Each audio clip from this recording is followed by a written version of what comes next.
Tohir, muncha ozib xunuv bo'lib ketdingiz. Nima, xotin ovqat bermayaptimi? Qani, tuzuk romasida beradigan ovqatingiz bormi?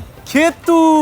Odamlarga ham hayronsan. Na o'qqa, na boshqaga ko'nadi. Semirsang ozmaysanmi deydi, ozsang semirmaysanmi deydi. Xullas nima bo'lganda ham mazali ovqatlanishni hech kim taqiqlamagan, to'g'rimi? Bu joyda sirlari patologgacha cho'ziladigan keramid koftalar tayyorlashadi. Menyuda bundan tashqari har xil sho'rvalar, salatlar, tovuq qanotlardan va turkcha donerlardan tayyorlanadigan taomlar ham bor. Koftalarni mol go'shtini qo'rg'a qismidan tayyorlashadi. Shuning uchun ham suvlikni bo'lib chiqadi. Ustida sirlari va nomiga achchiq souslari bilan bo'lsa o'pishib ko'rishadi. Tavsiya qilaman, albatta yeb ko'ringlar. Buni xohlang 100, xohlang 150, xohlang 200 grammli porsiyalari ham bor. Qanot bilan donerlarning ham mazasi ajoyib. Qanot xohlang standart, xohlang achchiq varianti ham bor. Usti qarsildoq, ichi bo'lsa yumshoqqina. Restoranda faqat 3 xil paysi bo'lgani hisobiga taomlar sifatini maksimal a'lo oshab turishadi. O'tiradigan joylari ham yoqimli va shinam. Adres Ganga, Mo'ljal sobiq Pinokio do'koni, Kofta by Salihov Kurman. Bularni Chilonzor Al-Xorazmiy Kuruni yonida ham filialligi bor. Kommentariyaga plyus qoldirsanglar, aniq lokatsiyani ham tashlab beraman. Videoni sizga erish kerak bo'lgan tanishlarga ham yuborib qo'yamiz.